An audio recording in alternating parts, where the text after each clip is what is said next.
Bueno, pues en la tarde de hoy que vamos a estudiar un capítulo más del libro El cielo y el infierno, el capítulo 5, que nos va a tratar del tema llamado el purgatorio. Me gustaría, antes de entrar en materia, mm, de proponer una pequeña reflexión. Todos nosotros sabemos que una de las leyes más sublimes del universo es la ley del progreso. Y, y ese progreso se opera en todos los sectores de la actividad humana. Ha ocurrido, por ejemplo, en el sector del transporte, de la comunicación, de la salud, de la industria, etc. Y de acuerdo con el pasar del tiempo, la humanidad va dando pasos lentos pero graduales hacia la meta trazada por nuestro gobernante espiritual, nuestro mentor, por decirlo de alguna forma. Pues es él que conduce nuestro crecimiento con sabiduría e infinito amor, sin violar la conciencia ni herir nuestro libre albedrío, pero siguiendo la pauta de justicia divina, que nos trae, por su vez, el resultado de nuestras propias obras. Y si hablamos del pensamiento religioso, no podría ser de forma diferente. En el largo de los años, las escuelas religiosas o el pensamiento religioso ha sufrido un progreso enorme, significativo.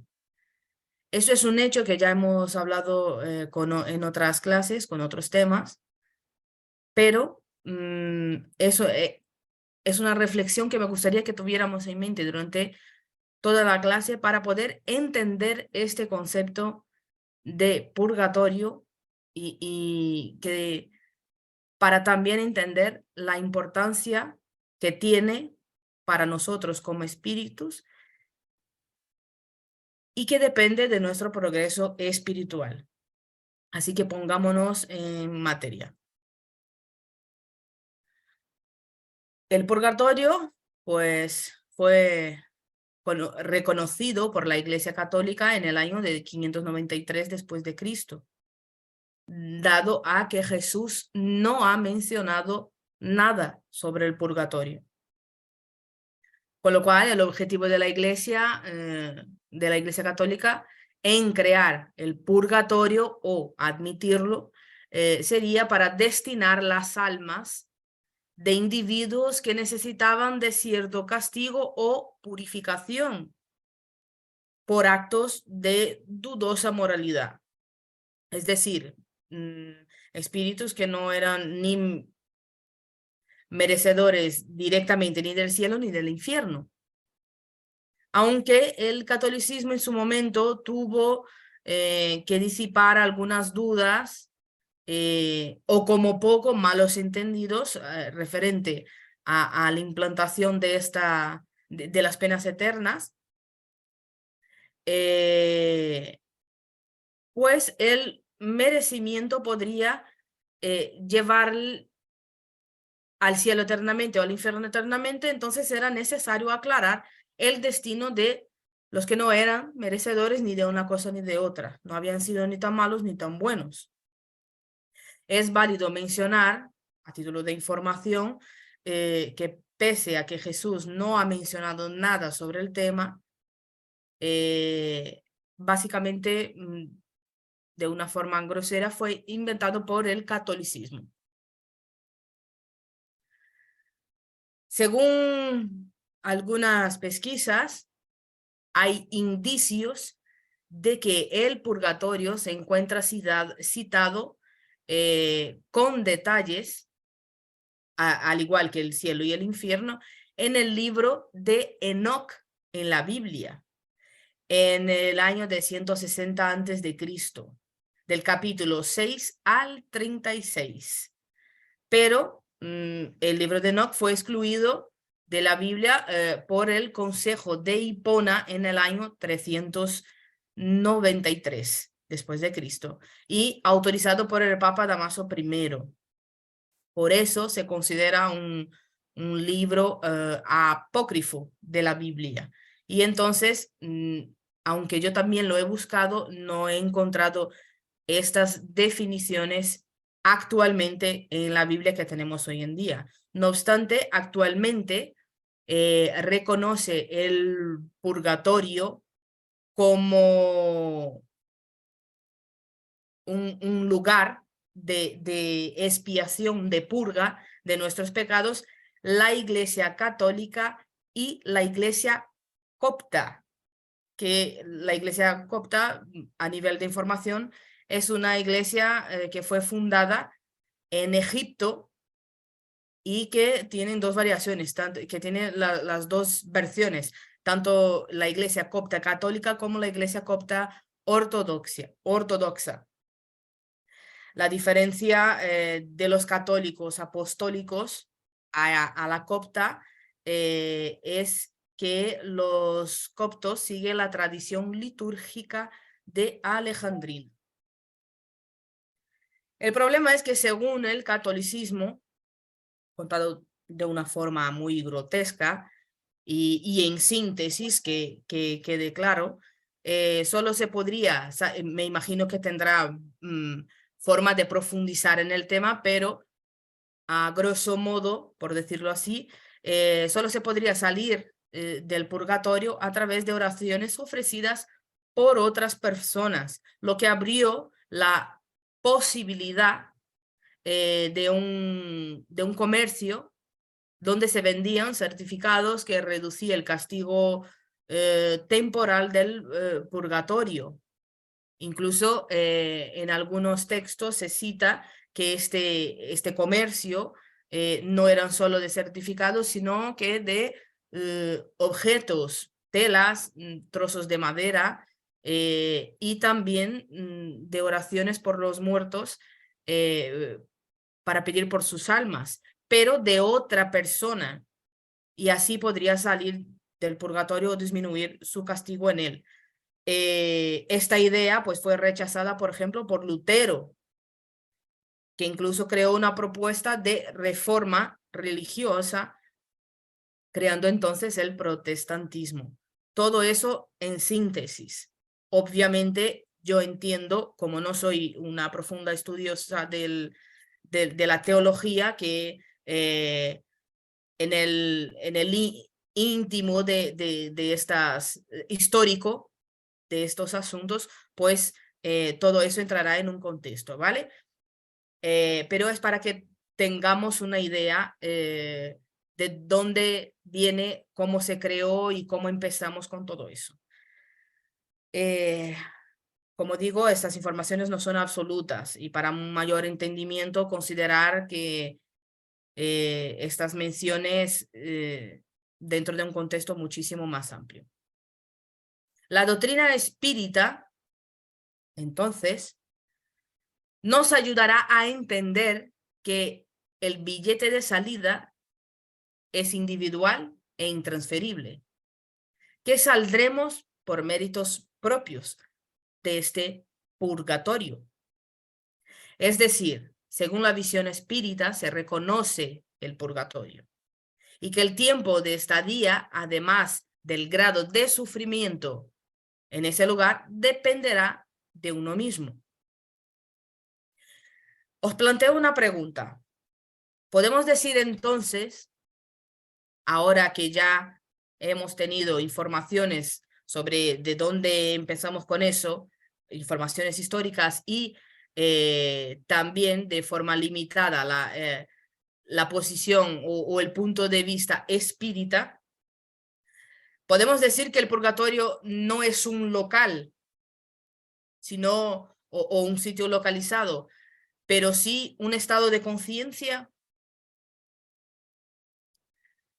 Pues el libro de los espíritus nos explica en la pregunta 1012 lo siguiente, leo textualmente. ¿Qué debe entenderse por el purgatorio? Contesta los espíritus. Dolores físicos y morales. El tiempo de expiación, casi siempre pasáis en la tierra vuestro purgatorio, donde Dios os hace expiar vuestras faltas. Lo que el hombre llama el purgatorio es también una figura por la que debe entenderse, no un lugar cualquiera determinado, sino el estado de los espíritus imperfectos que están expiando hasta la purificación completa, que ha de elevarlos a la categoría de espíritus bienaventurados, operándose semejante purificación en las diversas encarnaciones. El purgatorio consiste en las pruebas de vida corporal. Ahí, con esta contestación del Libro de los Espíritus, pues vamos desmontando un poquito la idea de tener un sitio específico para esta expiación. Otra pregunta. Entonces, si nosotros estamos expulsando o purificando imperfecciones, ¿debemos estar necesariamente desencarnados? Aunque ya hemos visto que la mayoría de nosotros pasamos por esta purificación en cuanto por las pruebas de la vida corporal y en varias encarnaciones. Pero ¿es necesario estar necesariamente desencarnados? Me gustaría abrir un paréntesis porque para entender el significado de la palabra purgatorio, porque cuando hablamos de expiación y el purgatorio lleva ese nombre porque en los textos se cita que hacemos una purga de nuestros pecados en textos católicos, o una expiación, una purificación en palabras generales. La palabra purgar, entre todas sus definiciones, una de ellas es que, dice lo siguiente, que es el acto de expulsar o evacuar del individuo algo que le hace mal, a grosso modo, obviamente. Ya la palabra purgatorio, en algunas definiciones, pone que proviene del latín tardío purgatorios, que significa purificar. Es decir, este local, según la creencia que nos han contado, que la ha creado, nos ayudará a purgar o expulsar o expiar nuestras imperfecciones. Y nosotros saldremos de él a través de nuestro progreso moral y espiritual. Va a quitar de dentro de nosotros semillas de sentimientos que nos dejan intoxicados y retrasa nuestro progreso. Y de acuerdo con lo que aprendimos, eso va a ocurrir con las experiencias y oportunidades de expiación de nuestras imperfecciones que traemos en nuestro bagaje. ¿Cómo vamos a dibujar este escenario entonces? Sobre todo para poder reconocerlo a través de nuestra propia conciencia, que es la que va a facilitar que este trabajo ocurra, bien sea de forma natural o provocada. Es ella que va a identificar este local que llamamos purgatorio.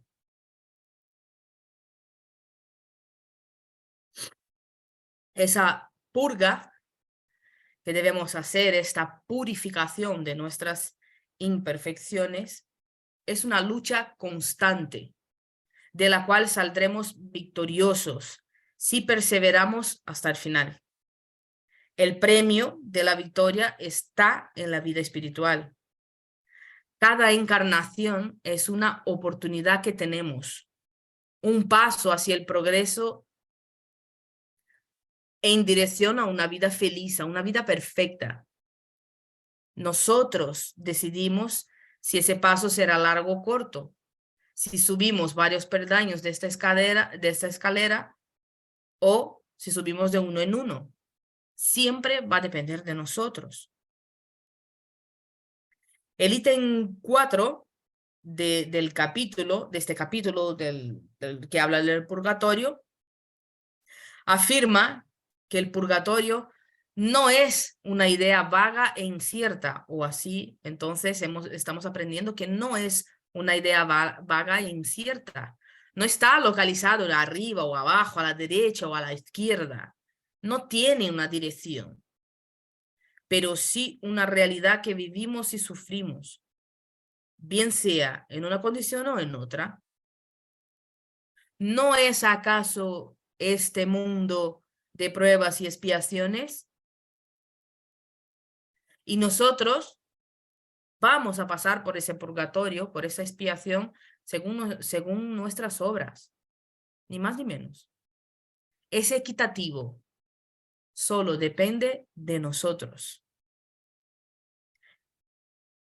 E insiste en todo el capítulo, que confío que todos nos lo hayamos leído, del trabajo que debemos hacer cada uno de nosotros también para identificar en qué momento o cuándo o incluso este escenario de nuestro propio purgatorio. Ya conocemos las leyes de causa y efecto. Ya sabemos los grados de perfección que debemos luchar para tener. Considerar estas oportunidades encarnatorias deja implícito la continuidad de expiación y progreso, tanto aquí en la tierra como en el mundo espiritual. Es una gran prueba de sabiduría, de bondad y justicia de Dios para con nosotros. Es muy importante que tengamos eso en mente. Y por eso decía yo antes que disipamos un poco, desmontamos este concepto de un local purgatorio y de un local específico y de una idea mala del purgatorio, cuando en realidad son oportunidades que tenemos, prueba de la bondad de Dios para con nosotros. Entendemos entonces que el espiritismo no niega la plenitud, la penalidad futura, no la plenitud, perdón. El espiritismo no niega la penalidad futura. Al contrario, la patentiza. Lo que destruye es la idea de un infierno localizado debajo de nuestros pies. Y obviamente, como he dicho antes, una idea equivocada o por lo menos preconcebida de lo que es el purgatorio. Decía antes de destruir la idea del infierno bajo nuestros pies con fuegos, hornos, penas eternas, imposibilidad de remisión. No niega el purgatorio. Es más, prueba que estamos en él. Lo define y destaca su gran importancia para nosotros. Tampoco rechaza la oración por los muertos, como hemos visto en la definición de la necesidad que dice tener la Iglesia Católica para ayudar a salir los espíritus allí del purgatorio, y lo que ha rechazado Lutero. No, el espiritismo no rechaza la oración por los muertos. Incluso lo menciona, ¿no? Lo incita, lo pide, porque los espíritus sufrientes también nos lo piden y proporciona a quien está orando por ellos la oportunidad de practicar la caridad. Demuestra su eficiencia, ya que orar por ellos lo atraen al bien, que es donde van a abreviar su tormento. Es más, ganamos todos, el que ora por ellos, para poder practicar esta caridad por otra persona, y ellos como espíritus sufrientes lo necesitan. A veces lo piden, porque es eso lo que les va a traer Es este pensamiento, este pedido, esta vibración que los va a traer hacia la luz, por decirlo de alguna forma, por ilustrarlo, ¿vale? El espíritu entonces pasa a tener tres opciones para nosotros, según el foco espírita, ¿vale? El castigo temporal y graduado según su culpabilidad. Esta es una de las opciones. O la otra opción sería la recompensa graduada según sus méritos. También. La tercera opción queda descartada por el espiritismo, dado a la ley de progreso. O sea, la pena eterna, dejando el infierno como una figura simbólica de penas mayores. Eso hace el purgatorio una realidad. Lo aplicamos a la Tierra por ser un planeta de pruebas y expiaciones. Una vez que termine esta transición, digo, del planeta, la Tierra será habitada por espíritus buenos, valiéndose de elementos más perfeccionados. Pero aún no es así. Y por eso nos he servido esta gran oportunidad de progreso para nosotros espíritus y perfección. Por último, como hemos mencionado arriba, que Jesús no ha dicho nada sobre el purgatorio. Nos plantea la duda de por qué Jesús no ha mencionado nada sobre el purgatorio. En el ítem 10 de este mismo capítulo nos explica lo siguiente. Porque no extiendo la idea, no había palabras para representarla.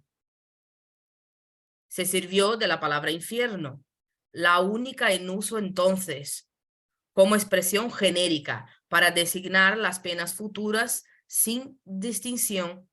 Si al lado de la palabra infierno hubiera colocado otra equivalente a purgatorio, no había podido fijar su verdadera significación sin decidir una cuestión reservada para el porvenir. Hubiera sido, además, establecer la existencia de dos lugares especiales de castigo. El infierno, en su aceptación general, despertando la idea de castigo, contenía implícitamente la del purgatorio, que no es más que una manera de penalidad, debiendo el porvenir ilustrar a los hombres sobre la naturaleza de las penas. Tenía que reducir por esto mismo el infierno a su justo valor. Pues ahí entonces tenemos lo que es la explicación de por qué Jesús no ha mencionado nada. Y me gustaría que nos quedáramos con esa, el capítulo entero me pareció bastante conciso, bastante incisivo y explicativo, y me gustaría que nos quedáramos con esa idea, la idea real de lo que es el purgatorio, y como una oportunidad de progreso para nosotros mismos. No tener miedo de él, saber que el espiritismo no solo no lo niega, sino como lo explica, lo enseña, nos lo muestra, incluso su eficacia para nosotros. Es importante que tengamos en mente cómo todo eso ha empezado, esta idea, cómo esa idea ha sido creada, para entender cómo lo es verdaderamente, a través de las explicaciones que nos ofrece nuestra maravillosa doctrina. Os lo agradezco la atención, termino por aquí mi exposición.